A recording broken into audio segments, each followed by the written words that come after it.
بحبيب الله وصلاتي وبجاهي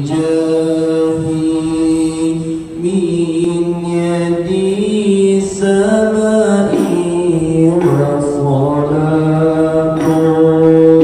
الله وسلامي بحبيب الله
Warahmatullahi wabarakatuh.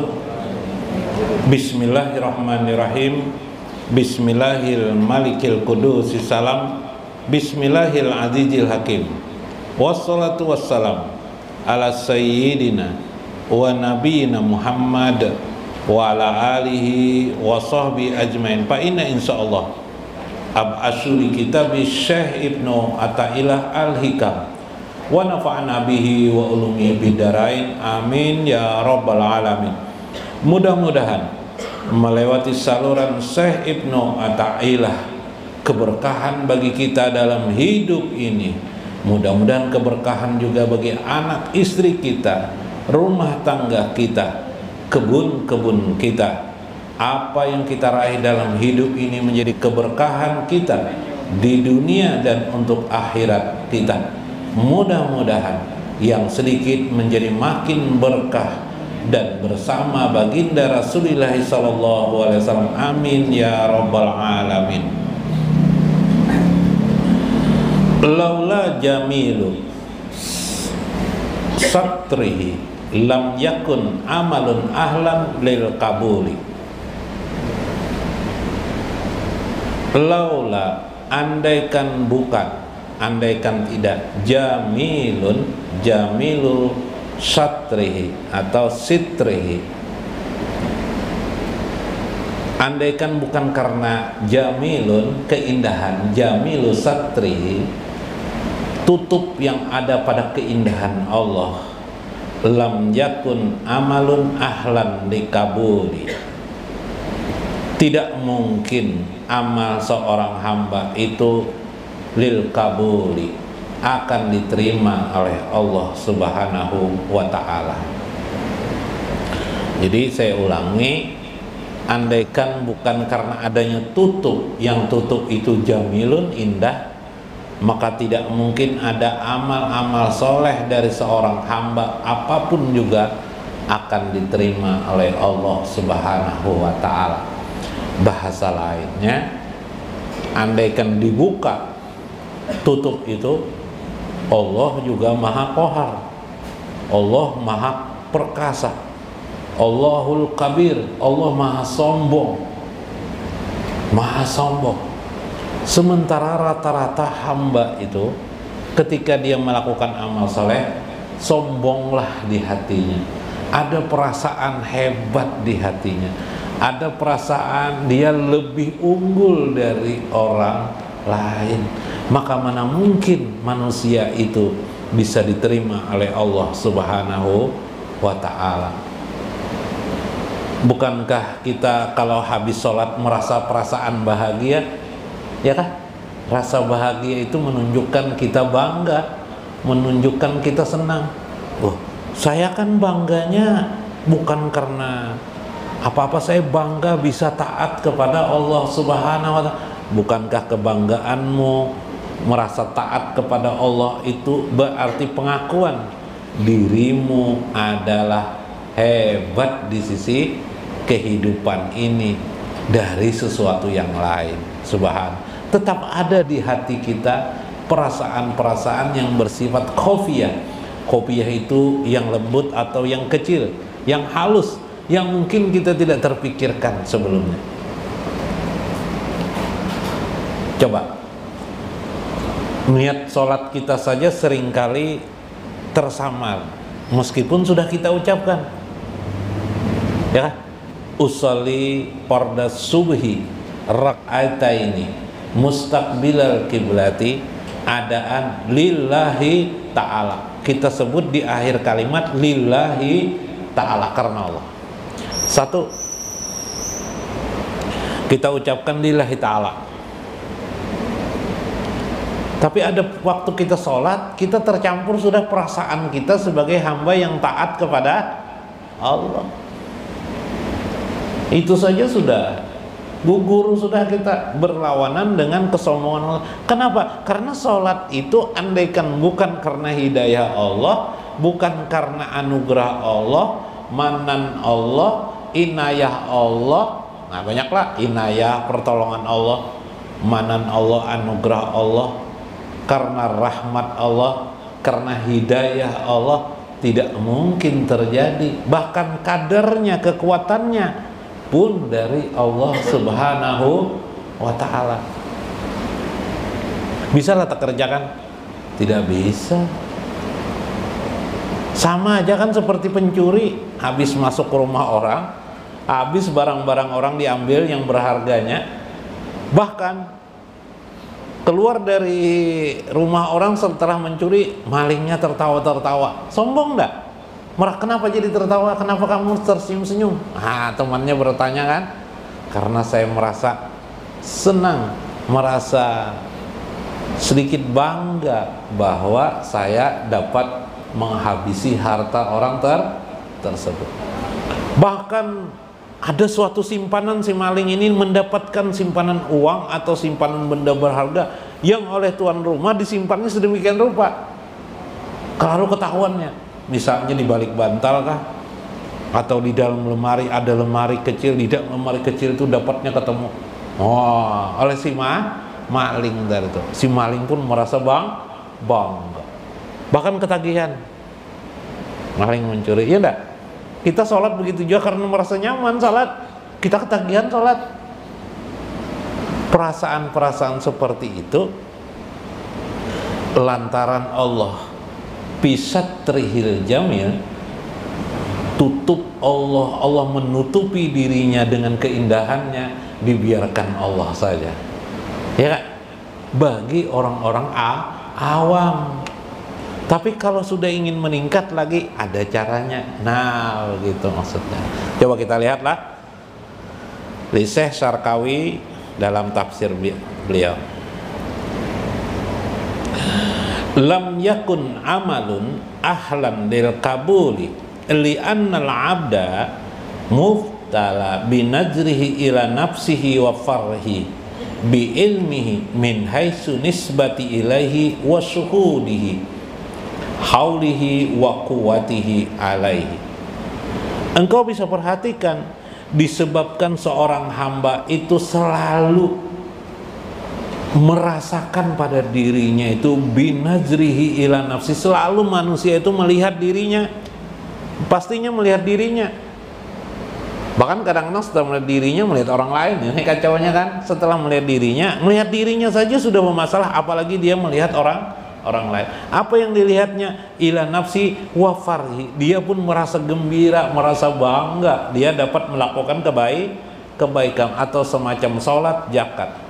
Min haitsu nisbati ilahi wa syuhudi, bahwa dan tanpa sadar terhubunglah di benaknya bahwa Dialah yang memiliki kekuatan. Wa quwwati, dialah yang merasa mampu melaksanakan mengerjakan sholat.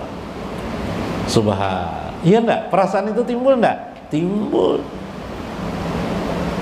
Cuma masih diterima-terima Allah lah untuk orang awam. Ya kan? Masih diterima, ya masih mending lah. Tapi sebenarnya kalau dibuka yang sebenarnya, nah ini bahasanya kan yang sebenarnya. Yang sebenarnya kalau dibuka, kamu akan tahu itu tidak amal-amal yang disebut dengan syirik kopi. Amal-amal yang mengandung kesirikan kopi yang sangat kecil, yang sangat lembut. Apa itu kopi? Apa itu syirik kopi? Ujar Nabi, seperti semut yang berjalan di malam hari. Semutnya warna hitam, berjalan di malam hari. Di jalanannya itu pohonnya hitam. Malam hari kelihatan lah semutnya lah, nggak kelihatan, gelap lagi, nggak ada lampu. Itulah syirik kopi, itulah syirik yang sangat kecil. Nah, ayo. Jadi itulah maka ada istilah wujud. Selama wujud kita ini ada, kita pasti syirik. Selama wujud kita ada, kita pasti syirik. Kecuali wujud kita tidak ada lagi. Makanya doa ahli kubur, doa orang di kubur cepat kabul. Kenapa jadi cepat kabul? Karena dia tidak ada jasad lagi, ya kan, di kubur. Yalah. Kepentingan jasadiahnya tidak ada. Kita ini ada jasad. Kenapa? Kapan jasad itu kita menghijab kita kepada Allah? Karena ada perasaan jasadiah kita, ada kepentingan jasadiah kita. Merasa bahagia, merasa senang, merasa bangga, itu adalah kepentingan jasad yang berhubungan dengan nafsu dalam diri kita. Subhan. Laula jamilullah, andaikan tidak Allah itu maha indah, maha baik, maha lembut, pasti kalian tidak akan pernah diterima oleh Allah amal-amal kalian. Tapi ya sudahlah, itulah orang awam. Itulah orang awam. Bahkan yang ngeri lagi, dalam hadis Nabi disebut oleh Nabi, bila seorang hamba itu mafi qalbihi, apabila ada di dalam hatinya sedikit saja jarratin min kibri, debu, partikel debu, tahu gak? Nah, debu aja kan sudahlah. Nah, atau partikel debu, ada perasaan kibir, rasa sombong, maka semua amalnya tidak diterima. Subhan. Nah, jadi kayak apa nih kita nih? Masuk neraka semuaan? Masuk neraka semuaan sebenarnya, cuma karena Allah itu maha indah. Itu yang membedakan nanti di akhirat kelak. Jadi jangan sombong-sombong kita. Nggak ada amal yang diterima, bisa diterima. Wali pengguru, wali pun begitu juga. Tapi mereka memiliki tingkat kemampuan celah pemaaf dari Allah Subhanahu wa ta'ala. Celah pemaafnya lebar. Pahamlah celah pemaaf. Kita ini orang awam, karena tidak belajar mengenal Allah, tidak kenal Allah, celah pemaafnya kecil atau hampir tidak ada, tertutup kita. Celah pemaaf itu, contoh yang kecil saja, mungkin hari-hari Nabi membuka celah pemaaf itu dengan melakukan, kata Nabi, istighfar saya tidak kurang 100 kali dalam sehari. Itu salah satu celah pemaaf. Masalahnya kita orang awam ini tidak tahu salah kita. Mana kita mungkin kita mengucapkan istighfar, meminta ampun kepada Allah Subhanahu wa ta'ala. Jadi gimana caranya? Ini persoalannya, nanti penyelesaiannya kan itu. Persoalannya dulu tahu. Oh, penyelesaiannya mana tuh guru tuh jar? Menggugupi aja guru tuh jar. Nah, bukan menggugupi, ini realitanya seperti maksud saya.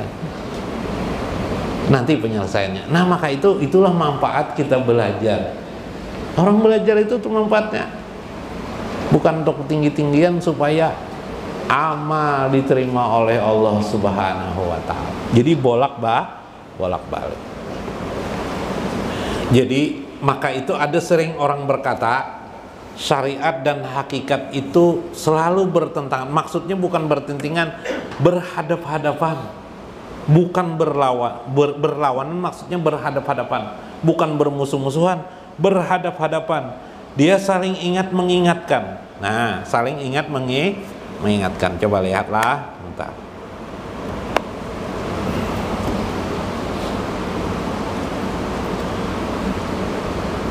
Nah,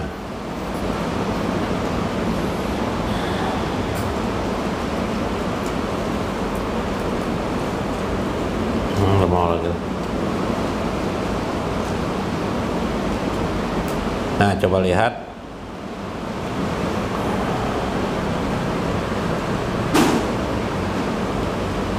Kita lihat ada syariah, ada syariah.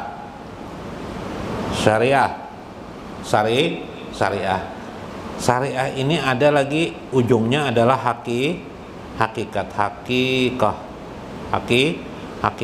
Hakikat ini arti asalnya hakun, kebenaran. Hakikat yang sebenar-benarnya. Yalah. Syariat sudah tahu kemarin sebuah seperti pohon. Syariat itu pohon. Ya kelak, hakikat itu buahnya. Hakikat itu hasil. Nah. Hakikat itu hasil, hakikat. Di antara syariat hakikat ini, dalam prakteknya orang menuju dalam hidup itu dua. Namanya menuju itu, perjalanan itu. Apa lama? Nah, perjalanan itu disebut dengan tarikah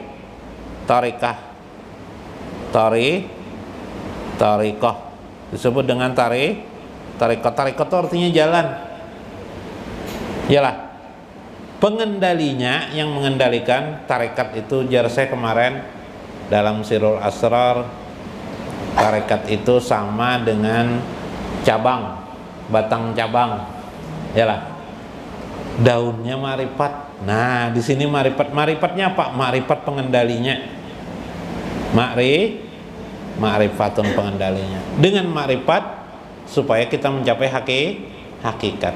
Yalah, dengan tarekat jalannya, bidangnya, ma'rifat pengendalinya.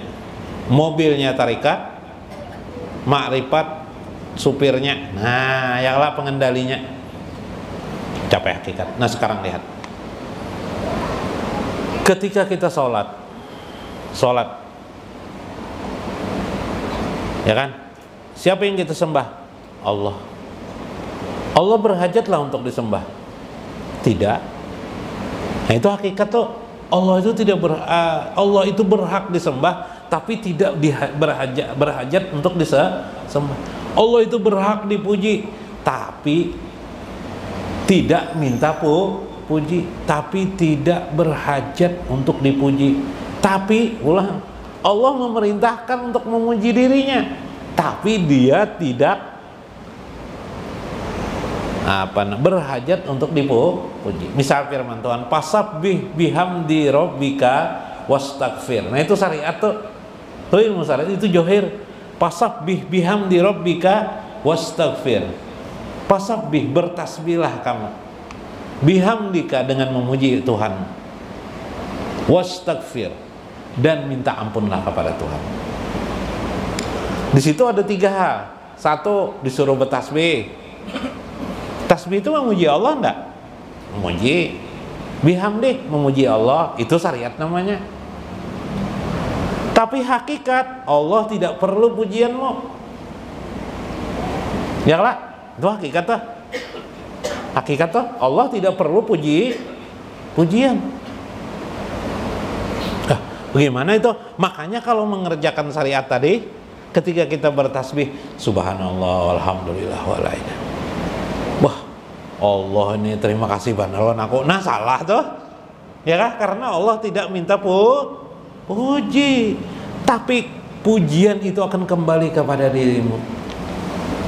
Nah ini, jadi ketika kita memuji kepada Allah, kita sholat, itu menguntungkan kita sebenarnya, bukan menguntungkan Allah. Allah tidak bertambah dan berkurang, kitalah yang bisa bertambah dan berkurang, ya lah. Nah,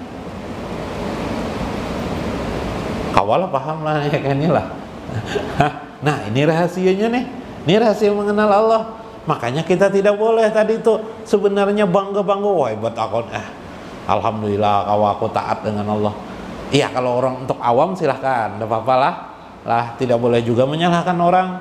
Tapi itu untuk awam. Tapi kalau kamu ingin tahu, kata Syekh Ibnu Athaillah, nih untuk orang khawas sudah masuk ke bidang khawas itu lebih menengah, sudah mengerti Allah tidak berhajat atas puji-pujian yang kita puji.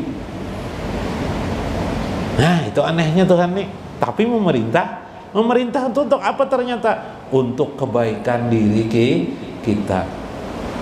Wa may yashkur lillah, siapa yang bersyukur kepada Allah, ujar Tuhan, siapa yang mengucapkan alhamdulillah, pali nafsihi, itu akan baik bagi dirinya sendiri, bukan kepada Allah subhanahu wa ta'ala. Di dalam Al-Quran juga, nah, Al-Arif itu pahamnya di dalam satu kota dirinya sendiri.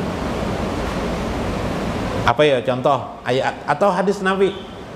Pian pernah mengucapkan la haula wala quwata illa billah, tidak ada daya dan kekuatan kecuali hanya Allah. Daya dan kekuatan, hakikat ke syariat kata, hakikat namanya itu ya lah, tidak ada daya dan kekuatan kecuali hanya Allah. Itu hakikat, bukan syariat tuh lain, itu hakikat, bahasa hakikat itu. Nyatanya pin berdagang kah kadakah? Nyatanya pin kepumaan kah kadakah? Bersawah kah tidakkah? Ayo, coba amalkan la haula wala quwata illa billah. Tidak bisa dipakai kan? Tidak bisa. Karena itu letaknya di batin. Letaknya di batin. Di johirnya kita tetap berusaha. Di batin kita sadar la haula wala quwata illa billah. Itulah hakikat sesungguhnya. Bermanfaat enggak? Bermanfaat nanti. Siapa yang merintahkan kawin di dalam Al-Quran? Menjadi hukum mubah kawin itu siapa dan? Allah, ya kah? Allah. Sunnatullah lagi. Sunnatullah tuh kejadian yang pasti terjadi, hubungan timbal balik sebab dan musabab. Akibat makan orang kenyang, akibat kawin orang punya anak, yalah, ya kelak. Maka ketahuilah engkau diterima ibadahmu, kata Syekh Ibnu Athaillah, semata-mata karena keindahan Allah. Allah yang maha jamil itulah, bukan kehebatan kemampuan dirimu ketika engkau mengerjakan amal solehmu. Nah ini penting, karena itu engkau selalu mensuhuti, memperhatikan dirimu. Bukan memperhatikan dirimu itu kamu merasa bisa, tapi engkau perlu melihat Allah di balik jubahmu. Engkau perlu melihat Allah di balik batinmu itu sendiri. Nah begitu kan bahasanya. Yalah, mudah-mudahan bisa dipahami, dimaknai. Wallahul muwaffiq ila aqwamit thoriq. Assalamualaikum warahmatullahi wabarakatuh.